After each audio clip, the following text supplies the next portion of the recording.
Hej och välkomna till Redeye. Railcare Group släppte nyligen sin bokslutsrapport för 2021 och vi gästas av koncernchefen Mattias Remal. Ja, välkommen Mattias. Tackar, tackar. Ni släppte ju nyligen ert bokslut och ni hade ju återigen då ett starkt kvartal och egentligen ett starkt andra halvår men ett svagare första halvår.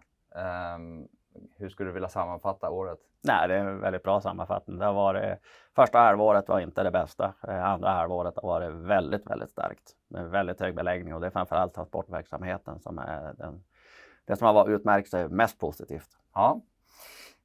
Vi kan väl gå igenom segmenten uppifrån och ner så får vi höra lite mer. Och om vi börjar med Entreprenad Sverige då, om du kan kort berätta hur det har gått och vad ni ser framöver. Ja, om vi börjar med det som har varit då, så har vi volymer som har varit bättre under andra halvåret, även på entreprenadsidan då, och i nivå med det vi hade under Q4 i fjol. Så tillvidare har varit bra. Sen är vi igång med snöprojektet. Startade upp då som planerat där i mitten på november. Sen var det många i södra Sverige som var förvånade när det kom en massa snö och väder redan i början på december. Så där har vi för första gången faktiskt varit nere och gjort snöröjning på Skånebanan. Så att det har aldrig hänt förut. Så att det är nya tider och nya väder. Så att, nej, men det har gått bra andra halvåret så att säga. Det är högre volymer. Men totalt sett på året så har vi ett år där vi har haft lägre volymer i entreprenadverksamheten. Mm. Hur ser det ut framöver? Ja, men det ser bättre ut inför 22.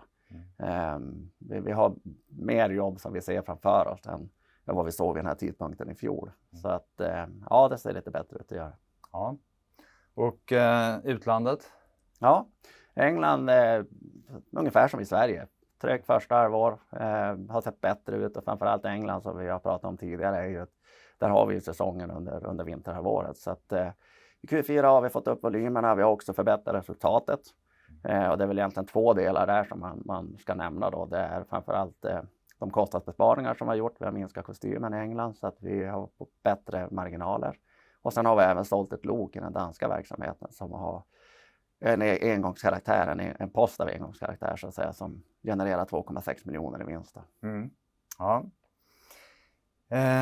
Och sen Transport Skandinavien går ju som tåget. Där går det som tåget, helt rätt. Och vi har fortsatt att ha haft hög beläggning även in i Q4 här. Och det är framförallt det vi pratar om, det är ju entreprenadtransporterna. Det är ju de som är mer säsongsberoende då. De här fasta uppläggen med LKAB och Kaunis, de har löpt på precis som planerat så att säga. Så att, precis som i Q3, totalt sett väldigt hög beläggning, vilket också genererar, som du säger, väldigt, väldigt bra resultat. Och vad kan man se framöver här? Ja, det vi har nämnt sen tidigare är ju att vi ser mindre spårbyten nu under 22. I alla fall vad vi i dagsläget kan se. Och det innebär att vi kommer mindre av entreprenadtransporter. Sen löpte ju avtalet med LKAB ut här vid årsskiftet. Och i dagsläget har vi inget avtal med dem. Det innebär inte att vi kommer så att säga över samarbetet och transporterna åt LKAB. Så vi får se, vi kommer kommunicera så fort och om vi får något nytt kontrakt där. Ja. Okej, och sen har ni segmentet maskinförsäljning. Ett väldigt lugnt kvartal på maskinsidan. Leveransen till Oram blev förskjuten nu på grund av svårigheter med transport, brist på containers. Så att där har vi skickat iväg den i januari istället så att den hamnar på fel sida om året så att säga utifrån Q4. Ja. Ni kommenterade ju också lite kort planerna för Hongkong. Det stämmer. Där har vi, som sagt, läget är fortfarande väldigt knepigt i Hongkong. Och exakt vad det beror på, om det bara är covid eller annat, det vill jag inte spekulera. Men vi kan konstatera att i dagsläget så kommer vi inte att påbörja en etablering i Hongkong. Sen är Asien fortfarande väldigt stor och intressant marknad för oss. Så att vi jobbar vidare med det, men i dagsläget så är Hongkong inte lika hett som tidigare. Ja, då tänkte jag kanske avslutningsvis här bara att vi berör det ni har sagt om era hållbarhetsmål. Ni ska ju då reducera fossila utsläpp med 40% fram till år 2025. Ja. Kan du beskriva lite vilka delar det här påverkar och hur det ska gå till? I huvudsak kan man säga att det här är ett ganska offensivt mål.